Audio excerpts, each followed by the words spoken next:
नमस्कार। कांग्रेस अब आने वाले समय में फिर वही सब करेगी जो वो अब तक करते आई है पिछले कई दशकों से। यानी जो लोग इस हार के जिम्मेदार हैं वही लोग फिर से घूम फिर कर टिके रहेंगे। आपको याद होगा कि श्री अजीत जोगी जब इलेक्शन हारे थे उसके तुरंत बाद उन पर बहुत सारे केसेस चल रहे थे, ब्राइबरी के और इधर उधर बहुत सारी चीज़ों के उन पर केसेस थे, उनके बेटे पर भी केसेस थे। लेकिन मरते दम तक वो कांग्रेस की नाक में दम करे रहे। पहले 10-12 साल तो मतलब 2003 के बाद 10-12 साल तो उन्होंने कांग्रेस के अंदर रहकर किया सब कुछ, फिर अपना दल बना लिया। आप ये देखिए कि कांग्रेस की हाईकमान जो तथाकथित हाईकमांड है उसको ये बात समझ में नहीं आती कि जो हार का जिम्मेदार है वही फिर से उसी के हाथ में दे दी जाती है सारी कमान। जैसे 2003 में वो हारे और 2004 के लोकसभा इलेक्शन में वो पहुंच गए। अब इसका क्या कारण है? इसका कारण ये है कि भाई जो सीएम रहा है वही पार्टी चलाएगा, पैसे खर्च करेगा या अपने लोगों को सेट करके रखेगा। यही तमाशा हुआ दिग्विजय सिंह जी जब 2003 में हारे। वो भी आज 20 साल हो गए हैं, वो वहीं के वहीं टिके हुए हैं और ये सब अपनी औलादों को आगे करने में लग जाते हैं थोड़े समय के बाद। ये कांग्रेस पार्टी को बना रहे हैं, ऐसा कांग्रेस पार्टी को कब समझ में आएगा? जो हाई कमांड है वो सामंतों पे डिपेंड करती है, इसी का फायदा ये उठाते हैं। अब 2003 में क्या हुआ था, दिग्विजय हार गए थे, उसके बाद मैं कोई पद नहीं लूंगा ये सब ड्रामा किया था और उसके बाद उनको जनरल सेक्रेटरी बना दिया सेंटर में। वो सब ठीक है, एक बात तो सही है कि भाई जब एक बार आपका आदमी सीएम बन चुका है, आपकी पार्टी का आदमी, तो बड़ा नेता है, लेकिन उसका चार्ज बदलने की जरूरत है। उसी जगह पे उन्हीं लोगों के बीच अगर आप उसे थोपे रहोगे तो पार्टी उस प्रदेश की उस जगह की आगे नहीं बढ़ सकती। ये बात कांग्रेस की बुद्धि में नहीं घुस रही। गहलोत को देख लीजिए आप, 3 इलेक्शन हार चुके हैं, 3 बार सीएम रह चुके हैं, लेकिन फिर आ जाते हैं। एक साल एक पारी बदलती फिर घुस जाते हैं, लेकिन अब फिर हार गए हैं तो और अभी फिर वो राजस्थान नहीं छोड़ेंगे। उसका क्या कारण होगा? उसकी वजह से क्या होगा?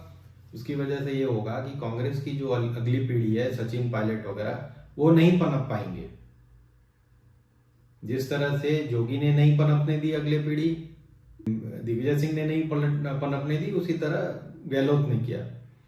अब कमलनाथ जी का एग्जाम्पल देखिए, 2018 में जीत के राय, उसमें दिग्विजय सिंह जी का भी रोल था, ऐसा सबका मानना था।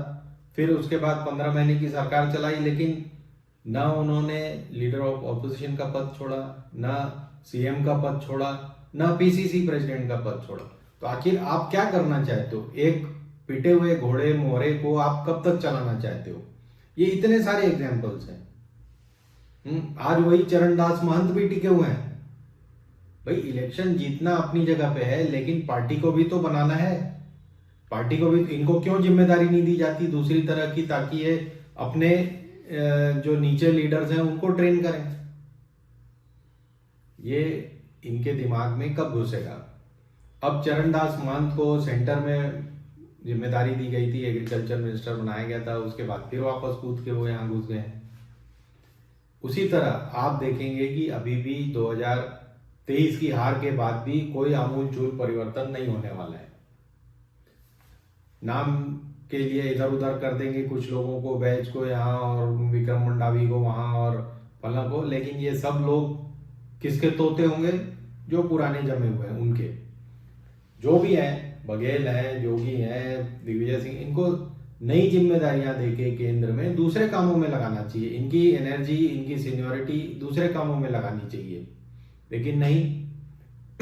ये भी समझते हैं, ये मतलब ये जो हारे हुए लीडर्स हैं कांग्रेस के, ये भी समझते हैं कि हमारा रेत खदान, छुई खदान सब यही है, इसी जगह पे है और यहीं पे ही हम पनप सकते हैं और यहाँ दूसरे को नहीं पनपने देंगे तभी हम पनप सकते हैं।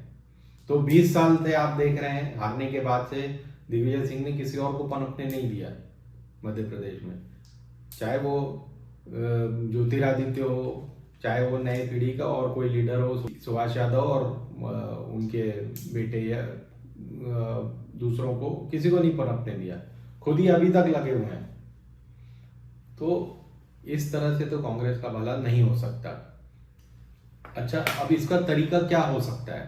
इसका तरीका ये है कि आप इन सीनियर लीडर्स को नई जिम्मेदारी देकर दूसरी जगह भेजें, दूसरे स्टेट्स में लगाएं, उनकी पैसे और एनर्जी का उपयोग दूसरी जगह भी करें, और यहाँ पे सेकेंड लाइन ऑफ लीडर्स को आगे बढ़ाएं। अब सेकेंड लाइन कहाँ से आएगी?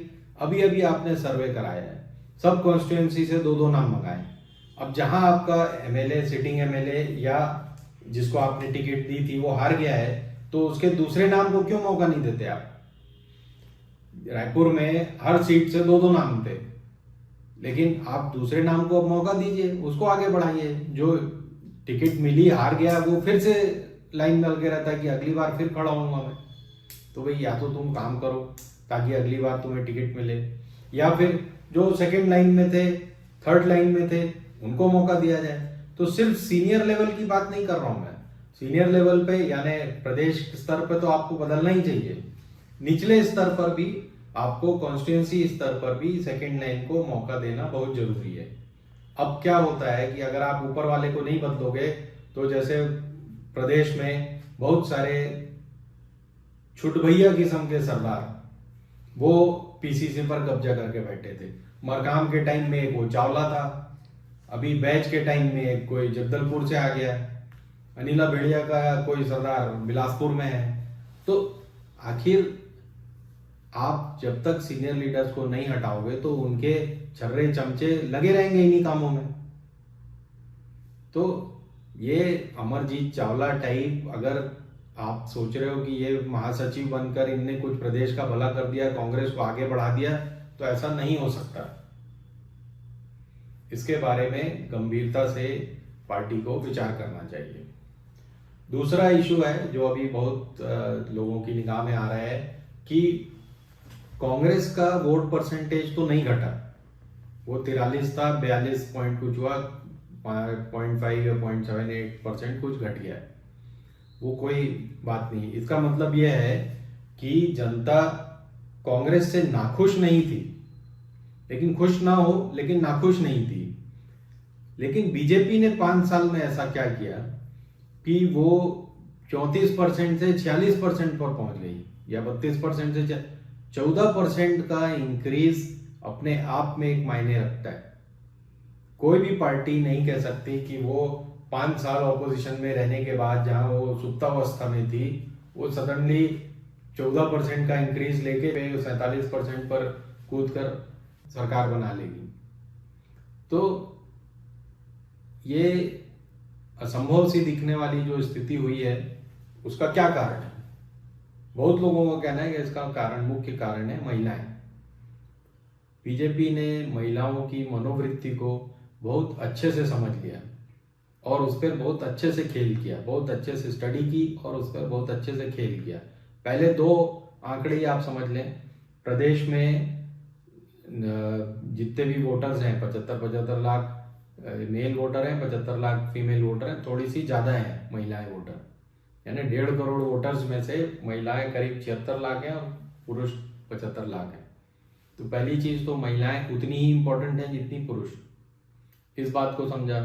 दूसरी, 50 कॉन्स्टिट्यूएंसी ऐसी हैं प्रदेश में जिसमें महिला वोटर पुरुष से ज़्यादा है। तो अब इन महिला वोटर्स को समेटने का कार्यक्रम था नेक्स्ट, कि ये जाएं और वोट दें, बूथ पर पहुंचे और वोट दें। तो 2 चीजें मैंने देखी कैंपेन के दौरान जिससे मुझे लगा कि महिलाएं भाजपा की तरफ जाएंगी। पहला ये कि जब भी, जहां भी मैंने देखा, रमन सिंह गए या कोई भी सीनियर लीडर गया, तो वहां अगर 1000 लोग हैं तो 500-600 महिलाएं होती थी, और जहां पर भी बघेल या चरणदास या कोई भी गया और 1000 लोग हैं तो उसमें से 200 महिलाएं होती थी। तो ये महिलाओं का आकर्षण बीजेपी के प्रति साफ दिख रहा था कैंपेन के दौरान, इसको कोई इंटरप्रेट नहीं कर पा रहा था। दूसरा, 17 तारीख को पोलिंग हो गई, उसके बाद भी महिलाएं वो फॉर्म भरना जा रही थी कि भाई मेरे को 12,000 वाला फॉर्म भरवा दो। इसका मतलब है वो आपको वोट दे के आई है और अब फॉर्म भर रही है। तो ये जो बहुत बढ़िया पैंतरा भाजपा ने खेला था फॉर्म भरवाने का, ये काम कर गया। इसका मुख्य कारण है महिला की मनोवृत्ति। महिला चाहती है पहला काम कि भाई मेरा परिवार, मेरे बच्चे सुखी रहें। वो पुरुष की तरह बाहर जाकर और कुछ बहुत कमाई करके नहीं ला सकती, लेकिन अगर वो घर की जिम्मेदारी है उस पर या आधी जिम्मेदारी तो भी वो अच्छे से निभाना जानती है। तो उसको अगर 1,000 रुपये महीने या जैसे मध्य प्रदेश में 3,000 रुपये महीने आप दे रहे हो तो उसके लिए एक्स्ट्रा इनकम है और उसके लिए वो बीजेपी को वोट देने को तैयार हो गई।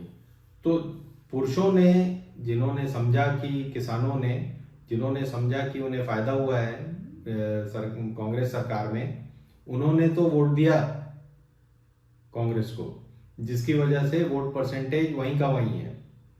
लेकिन उसी घर की महिलाओं ने वोट नहीं दिया। तो ये जो इलेक्शन स्विंग हुआ है उसका एक बहुत बड़ा रीजन महिलाएं थी। और भी बाकी रीजन होते हैं, ऐसा नहीं कि यही 2 कारण है, लेकिन ये मुख्य कारण है।